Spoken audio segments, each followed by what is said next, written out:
Okay, so that was the massively boon. First press beta, then it actually rolled into the normal betas that you guys all played and stuff like that. This is leading up to the launch of Guild Wars 2, right? We're probably like at February of March of, what is it, 2000...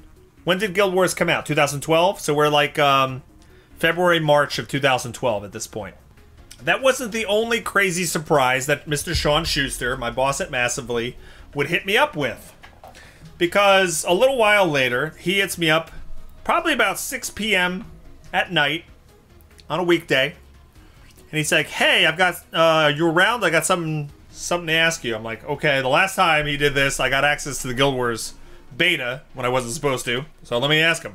Yes, what's going on? He's like, I can't make Guildcast tonight on Gamebreaker. They need another host for tonight to fill in. Would you be available? I'm like, tonight? Like, what? Wait, what? Yeah. So I'm like, I know I have to say yes to this, but I'm freaking out on the inside. Like, to me, I wanted to be on Guildcast for months and months and months and months, but I wanted to ease into it and have some time to prepare and think about it. So I said yes, but literally, I'm like, what time? He's like, it's in 2 hours. I'm like, in 2 hours? I'm like, okay, what are we talking about? He's like, I'll try to get you the show notes. Try to get me the show notes? Like, wouldn't the show notes be, like, required before I just jump onto this thing? Like, I had no idea what to expect or what I was doing. I was freaking out. Again, it was another poop the pants moment, another call widget and freak out. How am I going to do this? I was so nervous. I was more nervous for this than my first stream at Massively. And I already talked about that. So I said yes. I didn't get the show notes until about an hour before we went live. And this was like a list of everything we're going to talk about. And some of the stuff that they were talking about, I didn't know what it was about. So I had to, like, they were referencing articles in some magazine. Oh, this article came out in this magazine about Guild Wars. Did you know about this and this and that? I had to go find these articles, research it. Like, there was a lot of prep that went in just so I could not sound like an idiot. And I was freaking out. But I went live, and it wasn't Gary Gannon the first. Gary couldn't host the show. It was Mike Shaffnet. He was like a guest host. They had Scott Hawks on the show, who was the editor-in-chief at Gamebreaker at the time. And he's the one that replaced Ruby on the show, like, just before when she left to go work for ArenaNet. And it was, like, me and Scott Hawks and Mike Shaffnet. So it was all three of us were people that weren't normally on the show. And even though I was nervous, and if you could find it somewhere, I think the episode was called, I think it was like episode 12, or I don't remember exactly what number it was. But the episode was called Boom Flower. Boom Flower was the name of the episode. Yeah, so I did the show. I thought it went okay. It was nerve-wracking as hell. I could tell, but when I rewatched it, that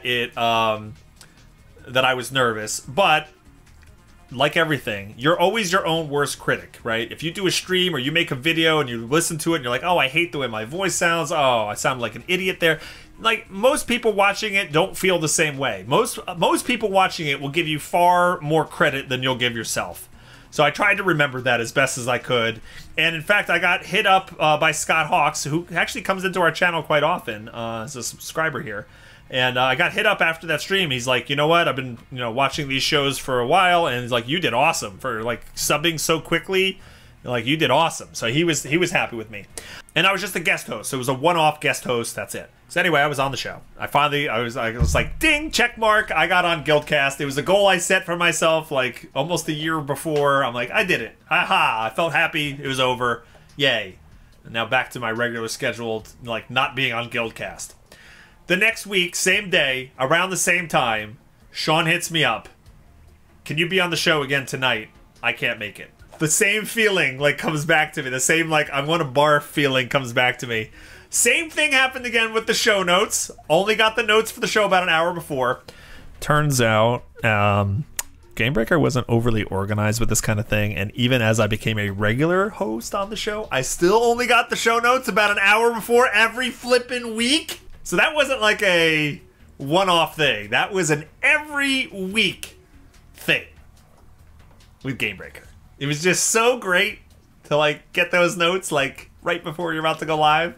and then go, oh, I have no idea what that's about. I gotta go look that up. So I went on the show again, and this time it was with Gary, and I was even more scared because I know that he's, you know, he's the owner of the site, and you know he could be a little trolly and snarky sometimes. And but it went well, and that just kept happening. Week 3, Sean hit me up again. Week 4, like for 4 weeks in a row, I was like the substitute host, and it became a regular thing.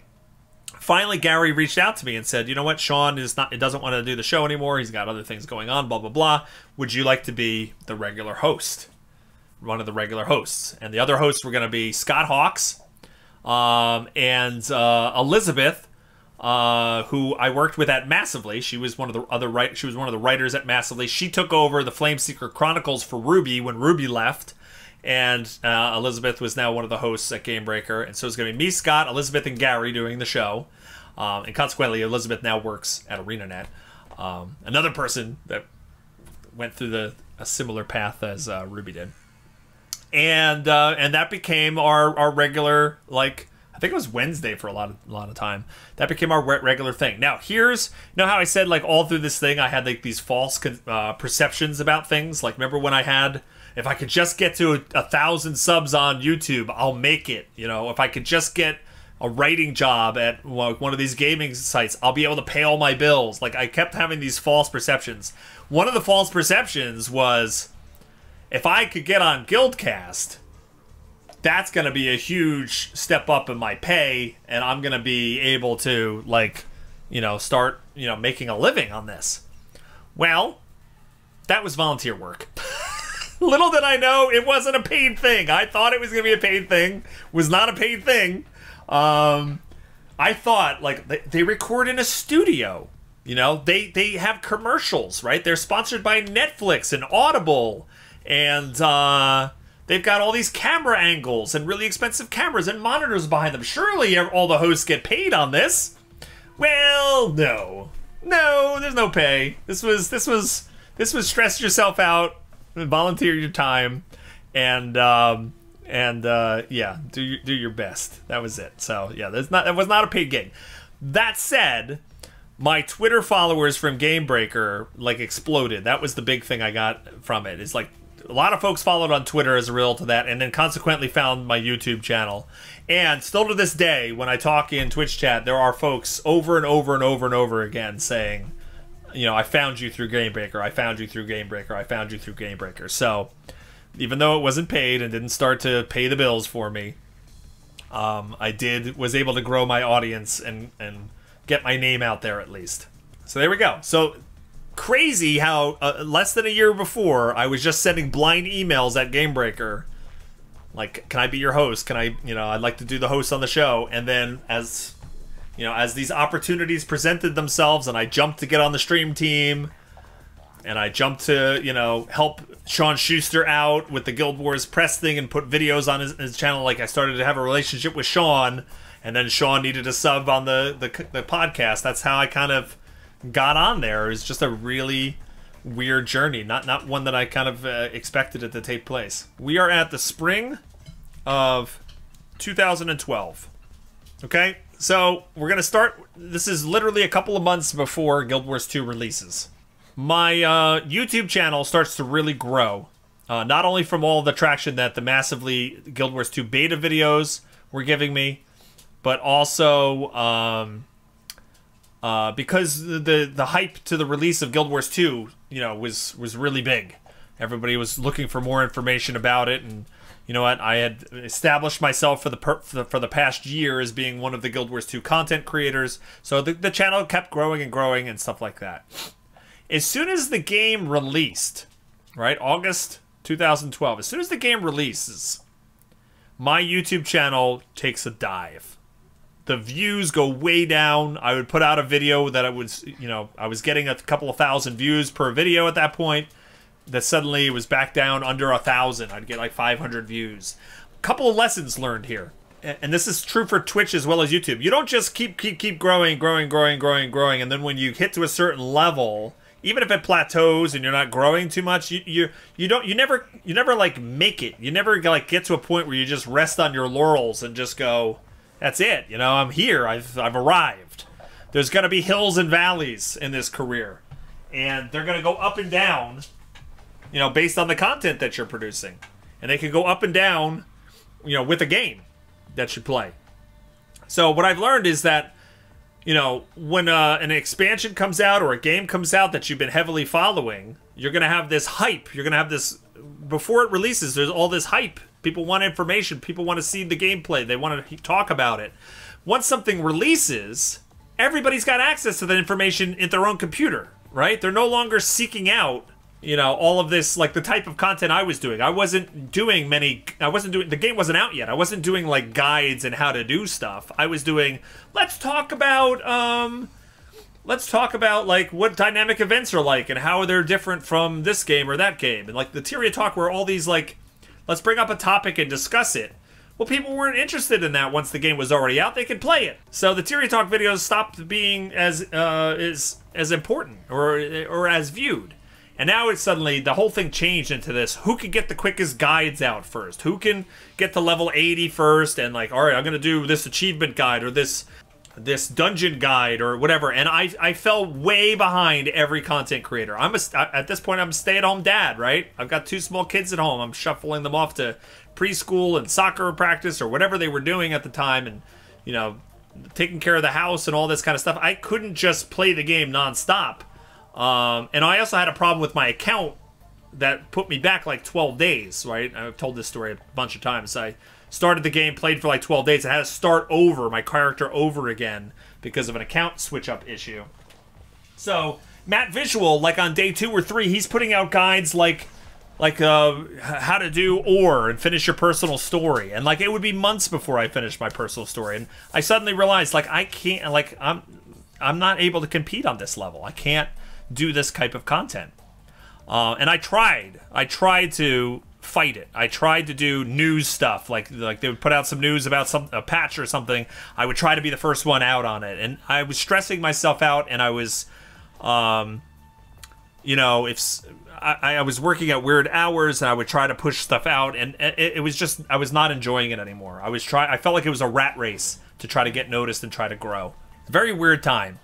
Because here it was, like, I spent all this time growing the channel, waiting for Guild Wars to release, and now here it is, the game we've been waiting for released, and I feel like I have to start over. Like, I have to find something else, or like something has to change because it's not working anymore.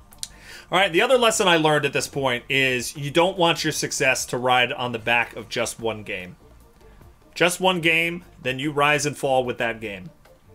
All right, and if that game is, you know, a super, you know, standout game, you know, like a World of Warcraft or an Overwatch or something like that, then you might be able to ride that success for a long time, but eventually something will replace it, interest will wane, and you will rise and fall with that one game.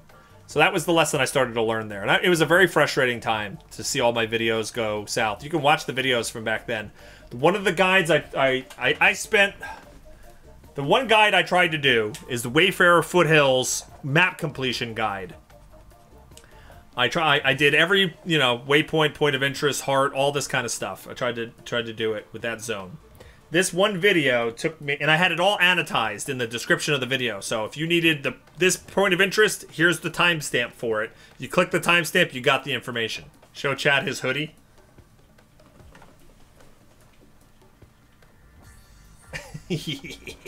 I spent, I don't remember how much. I would say something like 10 hours making this video. Recording the footage, editing it, putting the timestamps in, everything like that. I did this map completion Wayfarer Foothills video. I put out the video, and it had very meh performance on it. So that was the only one I ever did. I'm like, that was way too much work to get meh performance. Little did I know, that would turn out to be a video that really got a ton of views over time. As people got more and more into map completing, they were looking for video guides of this stuff. If I had just at the very beginning of the game just muscled through and did every single zone, that probably would have been a really big thing for me to do. But, you know, I didn't realize it because it didn't have a big burst of views when it first released. It was a slow burn video. But yeah, so I don't know, it was a very hard time. I was doing some written and video work for Massively. Every once in a while they would hit me up to do some stuff. I mentioned like the Neverwinter character creation. different things like that. I got paid to check out a game. There's a bunch of MMOs they were having me check out and writing and doing video work. And then streaming on the stream team for Massively, doing the Guildcast podcast once a week, and my YouTube channel. And then Gary at Gamebreaker came to me and asked me if I wanted to be a writer at Gamebreaker. And I remember asking him, is this a paid thing? And he was very reluctant, but eventually I told him I can't do it if it's not paid. And eventually we worked out a deal. And I started writing articles for them. But it was tough because he not only wanted you to write like a big article, but he wanted it to be like a news site where you actually filmed a, what do they call it? Like a spot before it. So I'd have to sit there and write an article. Let's say it's like Guild Wars 2 introduces Ascended Armor, and I have to write a whole article on it. And then I had to jump on with a host that was in the Gamebreaker studio, and they would flash in lower thirds and graphics. It was like a news thing. It would be like, you know, Mike B was one of the people that would do it, and I'll talk more about him about it. He'd be like, this break is brought to you by blah, blah, blah, blah, blah. And they'd do a little commercial. Then the lower thirds would come in, and they'd be like, I've got Richie Procopio here. We're introducing, you know, some news in Guild Wars 2. Ascended Armor is coming to Guild Wars, and blah, blah, blah. And you wrote this whole article on it. Give me a little bit of a summary on it. And then I have to be there, and I have to record with my voice. Like, yeah, but basically, blah, blah, blah, blah, blah. So that had to be recorded and put in the start of every article. And it really made Gamebreaker stand out. But I'm not sure if it was overly necessary. And from a writer's perspective, it was a lot of work. It was a lot of work to not only... Because you had to not only write your article, you had to write the spot, too. You had to write what they were going to say, what questions they were going to ask you to introduce your article, and then... So you had to write all of that for the person, because the person behind the camera didn't know necessarily what the article was about. You had to kind of give them a summary. So it was a lot of work to do that. And I never really thoroughly enjoyed the writing part. I told you guys that, and I would much prefer video work. I never felt comfortable or never felt like I was really great at writing, and I much prefer the video content. But there I was. So I was working, but it was extra money, and it allowed me to you know, to at least focus on that while my YouTube channel wasn't doing as well. And I'd also started streaming here and there on Twitch for fun, but it never made me any money. I didn't have like donations set up or anything like that. I would just stream on my own Twitch channel for fun. During this time, Massively gives me an opportunity to visit my first game studio. This is like 6 months later after the Guild Wars 2 release. I got to visit ZeniMax in Maryland. I'm in New Jersey. They figured I was close to Maryland. They're like, do you want to drive down to ZeniMax Studios and go to the Elder Scrolls Online press event? I'm like, I've played Skyrim. I played Elder Scrolls games back in the day. Like, I'm interested in their MMO. Sure, why not? So I drive down, and this is my first time going to a gaming studio. So I go to this event. I'm super nervous. Got to meet people. Have to leave my house. Oh, my God. And Scott Hawks was there. So he actually was there. I think he was was he working for Zam yet? I'm not sure, but he was there. So I got to meet my co-host for Guildcast there, and that made it a lot less scary. We got a play session. We got to play. This is the first time they were letting people play the Elder Scrolls Online. We got to sit next to each other and play together. We had a ton of fun. Then we had to do interviews of the devs afterward. I did my very first interview. Again, I was super nervous, but I got it. And I had a bunch of articles and stuff and videos I had to make as a result of this, as part of the you know, getting to go there. Yeah, and then I got to go out with the dev team and all the other people from the different you know, publications, and they had like a trivia night at a bar, and it was a lot of fun. But I got my hands on another game, and like I said to myself, you know what? I rode the high of Guild Wars before that launch. Maybe I should start branching out and doing other MMOs. Maybe this is my ticket to success. So when I got home, I did my articles for Massively, and I even did a couple of videos, and I put them out there. And again, Massively let me host the videos on my channel using some of the pre-canned footage that they gave us when I visited the studios. And I started 2 new video series. I started Tamriel Talk, which was all about the Elder Scrolls Online, and I started Nexus Talk, which is all about WildStar. 2 MMOs that were being developed, and I started doing the same kind of thing as Tyria Talk. I was trying to just repeat the formula. So this is how I started doing the Nexus Talk videos and the Tamriel Talk videos. And I started to branch out into other MMOs, because I realized I can't just ride Guild Wars 2, because there's so much competition for it, and now that the game's out, I wasn't getting a lot of views. So, now as I was saying, I was doing those spots for Gamebreaker in the early mornings, and Mike B, aka Phony, he's been on YouTube for a long time. He streams as well. He's been you know, in the gaming industry a long time. But Mike B he's working for Gamebreaker and doing the early morning spots with me, and him and I got to talking, and he helped me out a ton. He allowed me to like call him on Skype a few times and talk through the business of YouTube and give me advice, because I was like struggling to make, you know, anything happen. And he was on YouTube a lot longer and had a much bigger channel, so he helped me out a lot. And then him and Scott Hawks both left Gamebreaker, and they went to work for Zam.com. Now, Zam was where the Weekly Marmot was being hosted on their YouTube channel, right? The World of Warcraft show with Josh Allen, aka Lord, the one I said earlier today that inspired me to make the Tyria Talk videos. That's where those videos were hosted on Zam. And so both Scott and Mike now they quit Gamebreaker, they started working for Zam, and the World of Warcraft show on Zam, the Weekly Marmot, was no longer being done because Josh Allen got hired at Blizzard. So there's a lot of turnover at this point. And Scott talked to Mike and asked if they wanted to hire me on Zam to do the Nexus Talk as a weekly video show on the Zam YouTube channel. So I would no longer be making Nexus Talk on my channel. I think that only the first couple episodes were on my channel. But the WildStar show got basically bought by Zam, and I was getting paid each week to produce one video for the YouTube channel over there, and it was over 100,000 subscribers on the Zam YouTube channel. So I was like, this is great. This is great. So I've come full circle. I went from watching the Weekly Marmot on Zam, which inspired me to do Tyria Talk, and now I'm doing Nexus Talk on the same YouTube channel. So it was like mind-blowing to me. I was like, whoa. So it was crazy. So now I have this job. So now I have like Gamebreaker, massively, Zam, my own YouTube channel, my own stream, all this kind of, like, I'm trying to cobble together this this part-time job out of all these different places. And I was super busy, and I want to say, like, a lot of this stuff was super exciting, but it really wasn't amounting to all that much in terms of income. It really wasn't. It was like way tons and tons of hours managing and juggling all this, but it really wasn't like, helping out with the bills much at all. It was just a little something to do, but here it's just like countless number of hours. So on the personal gaming side, I was playing in Guild Wars 2 a lot with Maven. I'd gotten into Guild Wars 2. I gotten into the guild Maven in Guild Wars 2 by knowing Ed Park, aka Togrim, who did some shows for Gamebreaker from time to time. He also had his own YouTube channel, Togrim. He still makes videos for World of Tanks. He's a super nice guy. So I met him, and he got me into their guild Maven, which was a carryover from Star Wars: The Old Republic, where they were really well known for doing PvP. So this is a PvP guild, and I joined it. I'm like, hey, maybe this will break me out of my comfort zone, and maybe I will get into some PvP with them. So I joined Maven, and that introduced me to Rindar.